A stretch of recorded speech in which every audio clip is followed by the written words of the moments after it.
And then he also built this the casino building.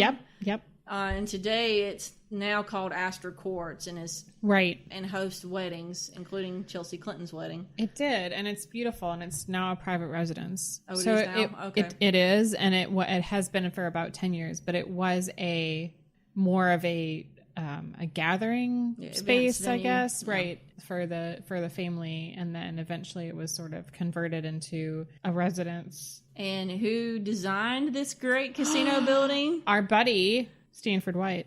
And of course, he designed everything, it seems like, in this time period. It was known as a pleasure palace. Pleasure palace. Well, that sounds kind of that's dirty. what I'm calling it.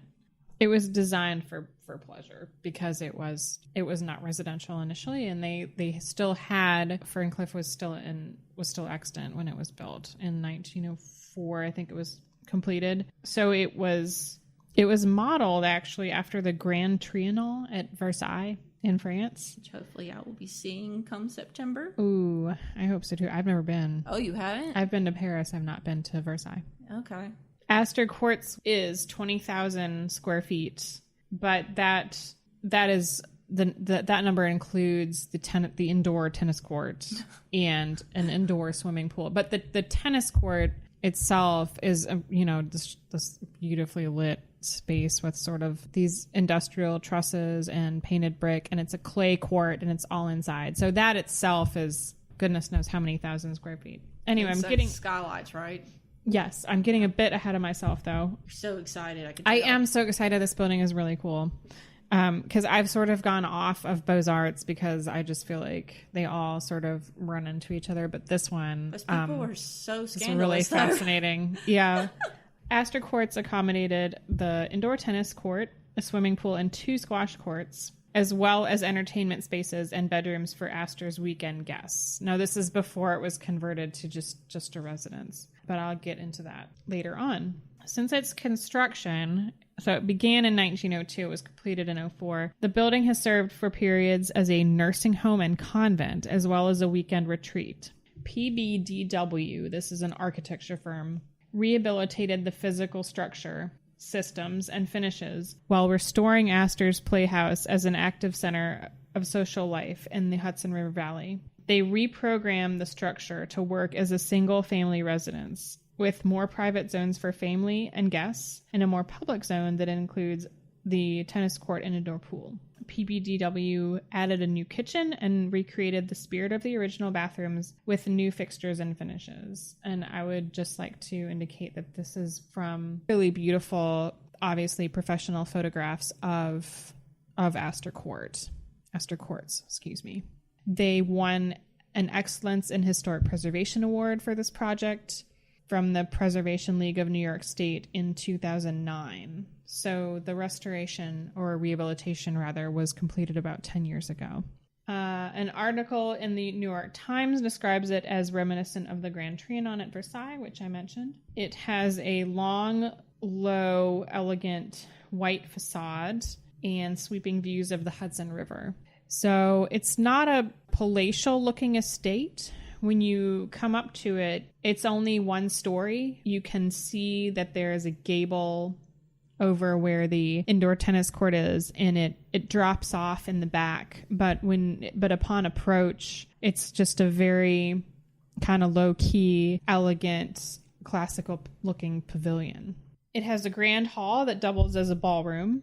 It has 5 bedrooms and a formal living room, and the indoor pool and tennis court that I mentioned previously. White called it Astor Court, and that is its familiar name now, but it was originally called Ferncliff Casino, since it was constructed as a guest lodge to Ferncliff House, Ferncliff Mansion, on the Astor's 2,800-acre estate, originally 2,800 acres, that included...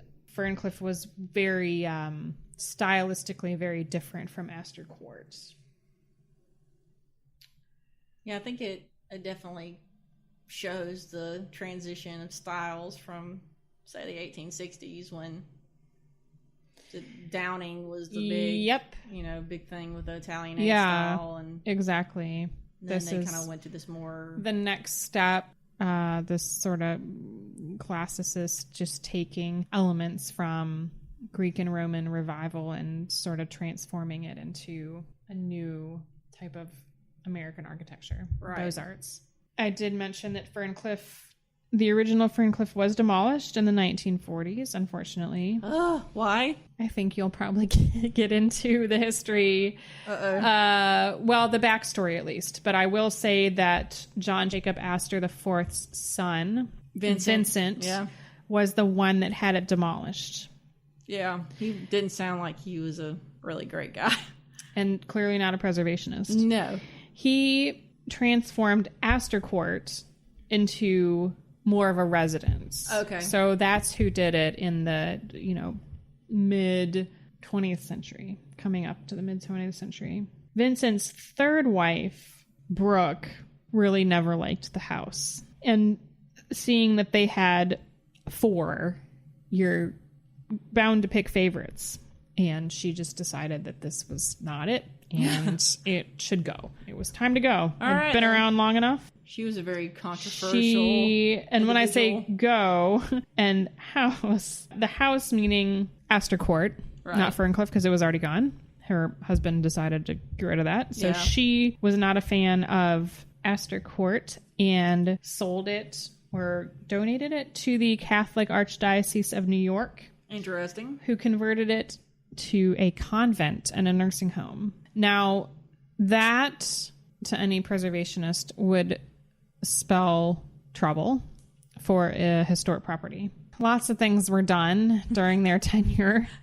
Now, at least, I must say, they did not tear it down. They did not sell it for money. They just made it work for the use of, for what they needed it for. Right. The couple that purchased Astor Court in 2008 were the ones that had to deal with the fallout. There were 20th century alterations that were insensitive to the historic fabric. They restored the building to the best of their abilities and listened to and found what the building was trying to tell them. And it is amazing today. And it's really back to what it was originally. The diocese had carved the spaces up into halls and bedrooms and offices, and it took what's best described as architectural archaeology and certainly lots of time and money to reestablish the original space. Amazingly, it was Stanford White's great-grandson, Sam. Oh, that's right. Who got to work on the rehabilitation project. That's super cool. I just gave you the acronym earlier of the restoration architect, PBDW, because I didn't want to spoil the surprise. But Sam White is the W. Okay. In Platt, Bayard, Dovell, White Architects in New York City. Okay. Or in New York. So the owners could certainly not have found a more appropriate person to conduct the work. The couple purchased the property in 2004 after visiting only twice. A steal at $3.2 million, they immediately had an uh-oh moment. No strangers to restoration work, Astor Court was not surprisingly unlike any of their other 9 properties. Their description of how it had been changed sounds familiar to those of us who experience historic properties that have been lived in, but perhaps not updated over generations. A rabbit warren of rooms, pastel-painted rooms, shag carpet, linoleum glued on original floors, drop ceilings, prefab tubs in added bathrooms, stuff that would clearly have Stanford White, probably Sam's great-grandfather, turning over in his grave. His carefully designed interior detailing was coated with years of lead paint. Even after the place reverted to a residence in the 1980s, the new owners didn't restore it to lost grandeur. I really like the question the architect asked himself when embarking on this journey of restoration. Quote, how do 2 people live in a 20,000 square foot house with nearly 15-foot ceilings and not make it look ridiculous? That question is not an easy one to answer. I'm guessing that after subtracting out the pool and tennis court, the resulting square footage was slightly more manageable. To create a livable modern house, programmatically, it was broken into 3 zones: private, guest, and public. In the process, the house revealed secrets it had hidden over the decades.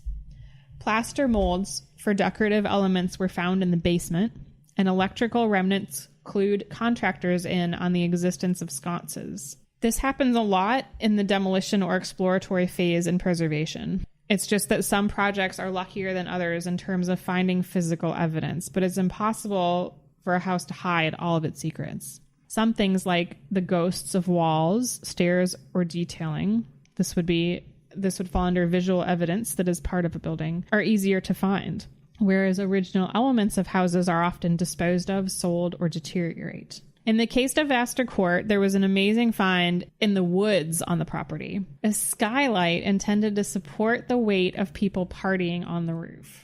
Oh, are you serious? Mm-hmm. It's a large iron grid with 102 lead crystal lenses. So who knows how it got in the woods, but aside from it being dirty, they were able to salvage it and reinstall it in the ceiling. That's insane. I know. What's also insane is that they planned structurally on having people party on the roof. I know, right? at the heart of parties on the roof. I know. At the heart of Astor Court is a main hall which connects the two wings. This grand public space measures 35 feet by 60 feet and features a shallow domed skylight, ornamental plasterwork, embellished ionic columns, and parquet floor. The height of elegant classicism wrapped up in a neat Beaux-Arts bow. At each direction are a pair of French doors that can be opened to the various parts of the house, including the clay tennis courts located across the hall from the entrance. So that's the gable roof I was mentioning. If you look at the place from the front, it's mostly just a parapet, but there is sort of a ridge that pops up above that, and that's because if you walk in and straight through the hall and look ahead, that's where the interior tennis court is, and that has the steel trusses with the gable. Okay. Instead, it can't have a flat roof. Well, I guess it could, but... So while your friends are playing tennis in the naturally lit courts with beautiful industrial vault and truss system, you can observe them from a balcony accessed by doors to either side of the main hall's huge fireplace. The other space of play, the indoor pool, or the space of leisure, has a calming light blue ceiling, groin vaults, marble Corinthian columns with connecting Carrara marble arch details, 1 foot square marble tile floor, I'm totally guessing on the dimension, that's just what it looks like from the picture, and subtle globe, semi-flushlight fixtures, and decorative brass medallions. The walls are white, and all the surfaces reflect the natural light that enters through the bank of arched windows along one wall. The Hearst Castle Grotto pool is still my favorite, but these two pools are so different that you can't really compare them. The only similarity is that they were both indoor. I guess there's two similarities. They're both indoor, and I will not swim in either of them.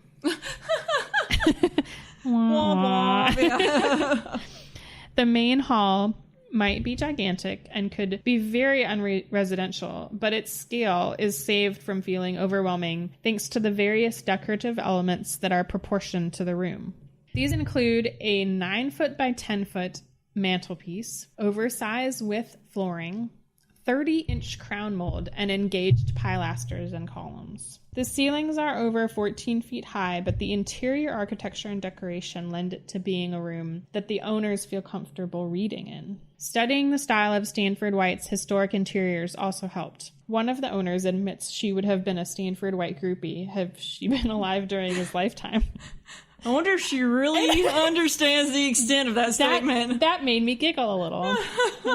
Would you still say that had you read the whole scandal? Or had you listened to our episode about Madison Square Garden? And if you haven't, please go back and listen to Stanford White Part 1 and 2 about Madison Square Garden. Thank you. I guess if we stick with the design aspect of his life, it's okay to say that because he knew what he was doing. He had good taste and a good eye. That's true. He was a very accomplished architect. Not so accomplished in his private life. Nope. The owners say they use Astor Court as it was intended, as a social gathering place. They have hosted many large events and say they welcome architects, historians, and students to experience the place. Hello. I love these people. We're going up there. A future dream of the owners is to contribute to the Hudson Valley's sustainable agriculture movement, which can be tied to the property